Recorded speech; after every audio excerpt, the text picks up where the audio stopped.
ওনার সাথে কাজের অভিজ্ঞতা বলবো, ওনার সাথে আমার মনে হয় প্রায় 5-7 বছর পরে কাজ হলো। সো বেশ ভালোই লেগেছে একসাথে আবারও কাজ করতে, আবার একসাথে পর্দায় আসতে। মায়ের কতটা মায়া ছড়াতে পারবে? আমি এই সাথে আরেকটু যোগ করতে চাই, নামটাই একটি মায়া। মায়া, আমার নামটা শুনলেই আলাদা মায়া। সেই মায়া কি আসলে দর্শকদের বাঁধতে পারবে? আমার মনে হয় মায়া ছাড়া তো আসলে জীবন চলে না মানুষের। সব কিছুতেই মানুষ আসলে মায়ায় জড়িয়ে যায় এবং মায়া ছাড়া কোনো সম্পর্কই টিকে না, মানুষের জীবনও টিকে না। সো আমরাও সেই মায়া নিয়ে এসছি আপনাদের সামনে এবং আমরা তো ভীষণ আশাবাদী সেই মায়ায় জড়াবে সবাই। আপু, কাজ করার ক্ষেত্রে অবশ্যই আপনার বিপরীতে ইমন ভাই ছিল, কীরকম মানে কতটা কমফর্ট পেয়েছেন বা কীরকম স্বাচ্ছন্দ্য বোধ করেছেন, বা তার সাথে যখন আপনি কাজ করেছেন তখন কেমন ছিল, আসলে অভিজ্ঞতাটা কীরকম ছিল? আচ্ছা, ইমনের সাথে তো আমার এর আগেও অনেকবার কাজ হয়েছে, কিন্তু সেটা আসলে বেশ অনেক বছর আগে, লাস্ট ফিউ ইয়ার্স ধরে আসলে ওর সাথে আমার কাজ হয়নি। স্পেশালি যেহেতু দুজনের আসলে জনরাটা ডিফারেন্ট, ও মুভি করে, আমি নাটক করি, আমি মুভি করি না। সো সেই ক্ষেত্রে আমাদের একসাথে পর্দায় আসার স্কোপটাও খুব কম।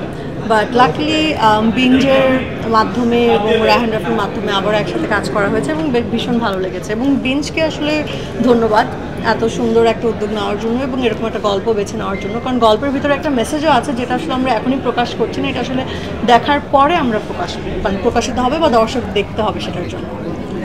যেটা বলছিলাম যে দীর্ঘদিন পরে সিনেমা আমরাও আসলাম, আপনিও আসলেন, এই জিনিসটা আসলে কেমন লাগছে এবং এখন কীরকম ফিল করছেন? আমার অনুভূতি অবশ্যই অনেক ভালো এবং আই এম ভেরি এক্সাইটেড এবং আমি বলবো যে এই দিনটা খুবই স্পেশাল আমার জন্য এবং I am hoping for the best. মায়ার এমন কি টুইস্ট আছে যেটা দর্শকদের বেশি আকৃষ্ট করতে পারবে, এরকম কি কোনো? আমি যদি টুইস্ট বলে দিই তাহলে তার টুইস্ট থাকলো না। কেমন ভাবে পাবে আসলে দর্শক? আমরা তো আপনাকে অনেকভাবে পেয়েছি নাটকে, এখানে তো রায়হান রাফির কাজ প্রত্যাশা তো অনেক, দর্শকদেরও প্রত্যাশা অনেক, সেক্ষেত্রে আপনাকে কিভাবে পাবে দর্শক? আমার মনে হয় আমরা চেষ্টা করেছি, রাফির ফার্স্ট থেকে আমাকে যেটা বলেছিল যে চেষ্টা ছিল আমাকে ইমনকে দুজনকেই যেন আসলে সারিকা ইমন খুঁজে না পাওয়া যায়, মায়া এবং রাহাত এই দুজনকে যেন দেখা যায়। সো আমরা সেটার জন্যই চেষ্টা করেছি, সেটার জন্যই প্রিপারেশন নিয়েছি। সো বাকিটা আসলে স্ক্রিন বলবে। আপু, আপনি বাংলা লিঙ্কের অ্যাড করেছিলেন ইমন ভাইয়ের সাথে, নীরব ভাইয়ের সাথে, তো ওই দিনকার কথা কি এখন কেমন মানে অনুভব করেন? আমার মনে হয় বাংলা লিঙ্কের বিজ্ঞাপনগুলো আমার মনে হয় এখনও পর্যন্ত মানুষের সবারই মনে আছে এবং গানগুলো আমার মনে হয় এখনও এখানে বললে অনেকেই সবুজ এখনও অনেকেই বলে দিতে পারবে। সো সিমিলারলি বাংলা লিঙ্ক আমার লাইফে অনেক ইম্পর্টেন্ট একটা রোল প্লে করেছে এবং আমি আছি যেখানে সেটার পেছনে তাদেরও অনেক বড় ভূমিকা আছে। সো অবশ্যই সেই মেমোরিজগুলো মনে পড়লে it always makes me feel good. আপু, সিনেমাতে নিয়মিত নয় কেন? সিনেমা তো আমি এখনো করিনি ভাইয়া।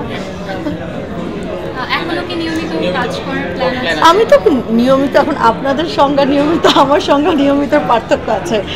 আমি মনে করি মাসে 30 দিনে 30 দিন কাজ করলে যে নিয়মিত কাজ তা না। আমি তো কাজের সঙ্গে আছি, কাজ থেকে আমি কোনো বিরতি নিইনি, কাজ থেকে দূরেও যাইনি, কোনো ঘোষণাও দিইনি, কাজ করছি, কিন্তু কাজের মাত্রাটা একটু কমিয়ে এনেছি। কারণ আমার কথা হচ্ছে এরকম, যদি অনেক কাজ র্যান্ডম করার থেকে ভালো বেছে একটা দুটো এক্সক্লুসিভ কাজ করা, তাহলে সেই মার্কটা আসলে রয়ে যায় এবং সেটার জন্য আসলে চেষ্টা করছি। যদি জিজ্ঞেস করি আপনার কোন ধরনের গল্পগুলো আসলে বেশি ভালো লাগে বা কোন গল্পে কাজ করতে কমফোর্ট ফিল করেন? যদি বলেন আমার দেখতে ভালো লাগে কোন জনরা, তাহলে আমি বলবো আমার থ্রিলার দেখতে ভীষণ ভালো লাগে। আর অ্যাজ অ্যান অ্যাক্টর যদি কাজ করার বিষয়ে বলেন, আমার মনে হয় আমার জন্য প্রতিটা গল্প মানে সব ধরনের গল্পই আমার জন্য সেম।